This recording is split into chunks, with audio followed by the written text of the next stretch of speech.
Хамгийн гол яригдж байгаа зүйл бол давхрын албаны тухай асуудал байна. Давхрын албаныг бий даалгасан нь бол эерэг сөрөг аялал талтай байгаа. Яг олон улсын жишг бидний одоо хараад байгаа юг харах юм бол давхрын албыг дагаад ажиллах бололцоотой. Гэхдээ Монголын онцлог байна.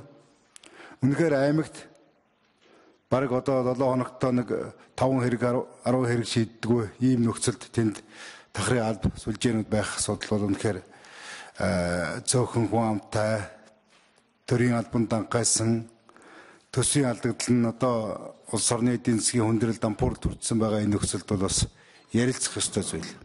Тэгэхээр энийг нэг талд нь шууд одоо тэрэн зөв давхрын алба гэж буруу юм байгуулсан.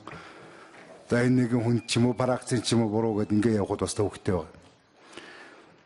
Энэ асуудлыг бол ярих ёстой. Давхрын алба бий даасан босоо бүтцтэй шийдвэр гүйцэтгэх дотор бас байж болохгүй ч юм байхгүй. Олон талаас нь эдийн засгийн талаас үйл ажиллагааны одоо үр ашигтай байх талаас бид хэлцэх ёстой. Ер нь Монгол улсын эрүүгийн нөхцөл байдлаа бид бодиттой зөв дүгнэлт хийх ёстой шүү. Тэнгэрээс буусан баах амьтад байж байгаа байхгүй. Бодит байдлыг огт мэдэхгүй. Өөрсдөө гэмтэргээс урьдчилан сэргийлэх криминолог гэдэг имийг өрөөсөө огт байхгүй болгоод аль болох ахиухан гэмтэрэг гаргаж, аль болох олон том шорон барьж, аль болох одоо олон хүнийг суулгаж тэрүүгээрээ төсөөс мөнгө авах. Одоо тэр нь одоо улс төр паракс намуудын хоорондын зөрчлийн одоо бай болох ийм нөхцөл байдал бодиттой байгаа. Монголын хуулийн байгууллага 1974 оноос хойш гадарладаг болсны хувьд би хэлж байгаа. Асар олон хүн энэ дээр хуулийн байгууллагын золиос тоглоом болсон. Хэрэгтэй хэрэггүй асуудлаар цагдаа хууль шүүхийн байгууллагын гадаа хэдэн сар жилээр зогсдог. Тэгээд дараа нь ямар ч ял зэм байхгүй, гин буруутай байхгүй. Энэ хооронд нь баахан цагдаа хуулийн байгууллагын ажилтнууд мөнгө хийж аваад үлддэг. Ийм л тогтолцоотой явж хаад бид удаж байна.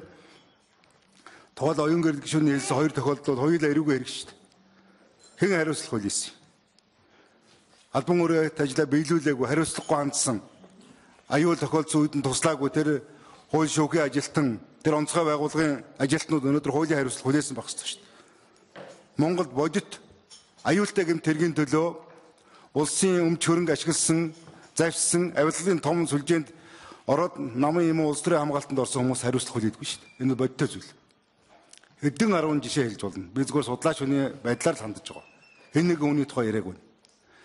Ийм нөхцөлд бол энийг энтэй утгаж холж хэрэггүй. Би зүгээр ер нь бол цаашдаа бид нэг эрүүл эрхсүүн тогтолцоотой, шударга тогтолцоотой энийг улс төрийн намаараа талтсан, хоорондоо бие биеэ үзэн ядсан, чадах гэсэн ийм юмнасаа бид гарахгүй бол Монгол улсын хөгжил гэж байхгүй. 10 жилийн дараач гэсэн яг л нэг ийм байр байдалтай байж байна. Ийм учраас энэ асуудлыг бол ярий. Гэхдээ аль нэгэн тийм улс төрийн өнцгөөс биш. Хууль эрх зүйн хүрээндээ энийг илүү боловсронгуй болгох, Монголынхоо нөхцөлд нийцсэн ийм тогтолцоог бий болгох чиглэлээр бид ярилцаад энийг одоо шийдэх бол боломжтой, хэлцэх шаардлагатай. Гэхдээ эрүүгийн хууль, эрүүгийн хэрэг шүүгээр хянан шийдвэрлэх хууль, бус хуулиудаа гарсны дараа шүүхийн шийдвэрийг үүсгэх хууль. За энэ хүрээнд давхрын албаны тухай хуулийн асуудлыг ярилцахыг бол би хэлцэхийг бол дэмжиж байна.